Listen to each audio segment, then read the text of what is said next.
both the ship's officers and the men. I spent a total of 6 or 7 hours being questioned and questioning the flight crews, the pilots, even the engineers. It's almost evening on April 24th, 1980. 8 big helicopters take off from a big ship called USS Nimitz. They're flying north over the calm water of the Gulf of Oman. The pilots are going on a very risky mission. About 171 days ago, on November 4th, 1979, some Iranian students took over the American embassy in Tehran, Iran's capital city. They did this because they were happy about Iran's new government, which was against the United States. They took 53 Americans as hostages. But let us dive deeper into the story which led to this mission. How Iran became an Islamic state. By August 1978, about 44,000 Americans, including 700 soldiers, 250 people working for the Defense Department, and 8,000 contractors linked to defense were living in Iran.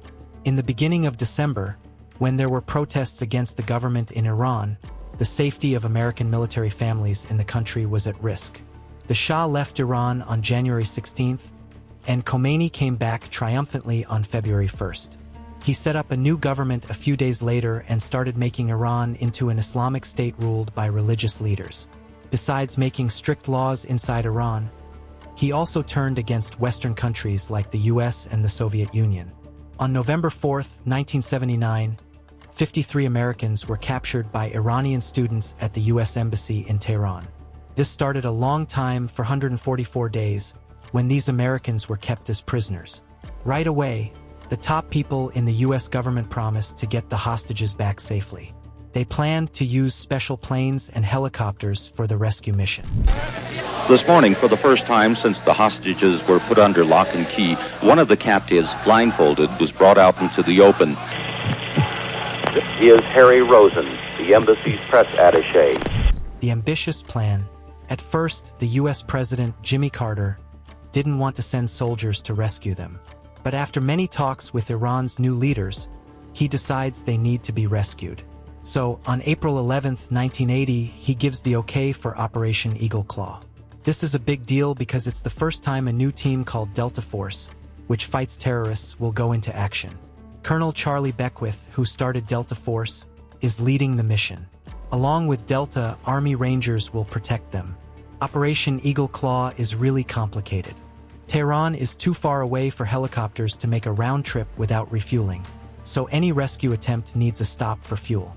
The hostages are still in the big embassy, needing a lot of people to search through it in a city with 5 million people, which isn't friendly to the rescuers.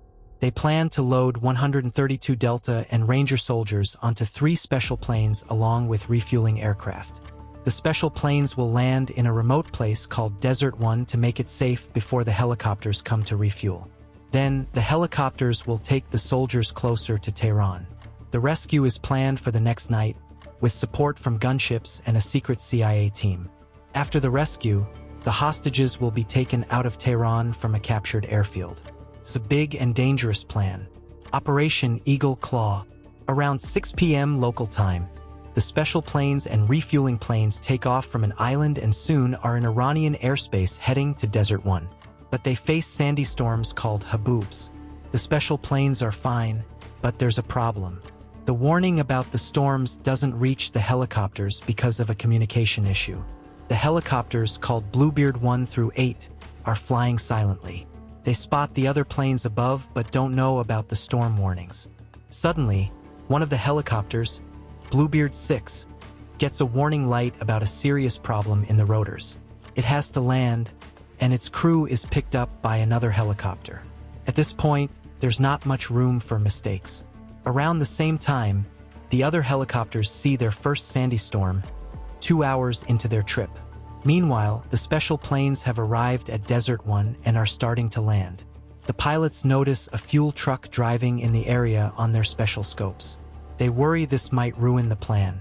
Delta Captain Wade Ishimoto decides they need to stop the truck. When the special plane lands, Ishimoto and his team chase the truck with a jeep and a motorcycle. But as they do this, a surprising thing happens. A bus full of tired Iranian people drives right into the middle of Desert One. Delta Major Logan Fitch tells his team to shoot the bus's engine to stop it. They also shoot a missile at the fuel truck, causing a big explosion. The truck driver jumps out and escapes in another truck too fast for the soldiers to catch. The leaders think the truck driver might be involved in illegal activities and won't report what happened to the Iranian authorities.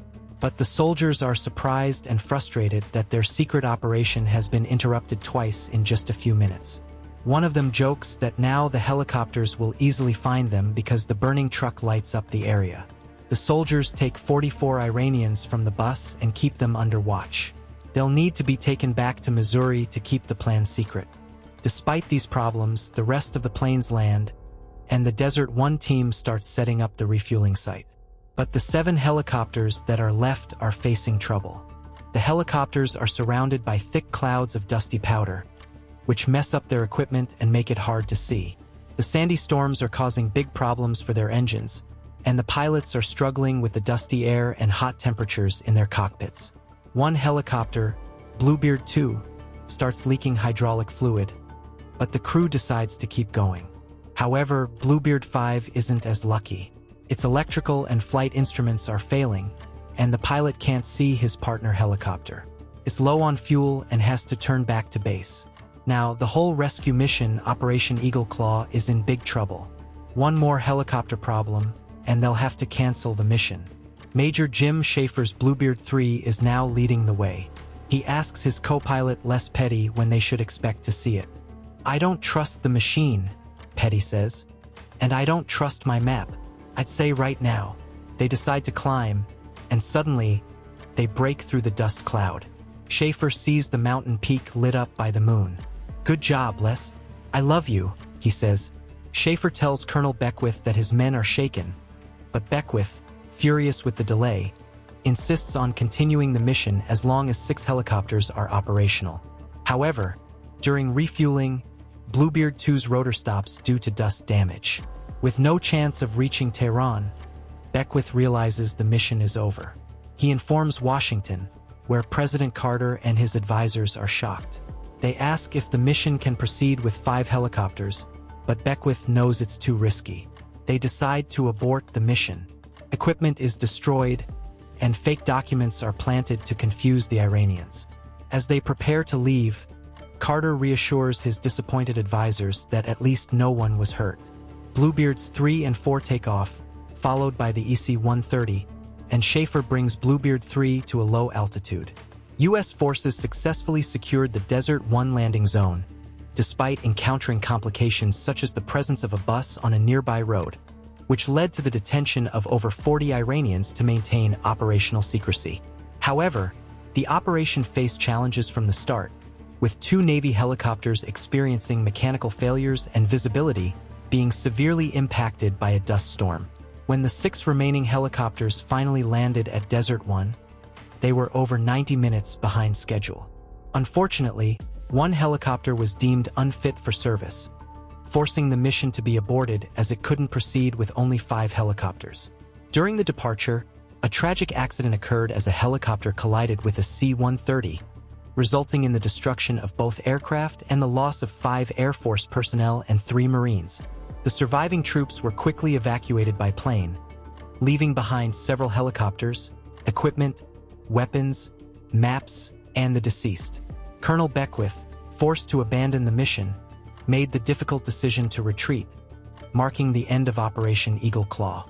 The failure of the mission not only underscored the complexities of conducting military operations in hostile environments, but also had significant political ramifications, contributing to President Carter's defeat in the 1980 election.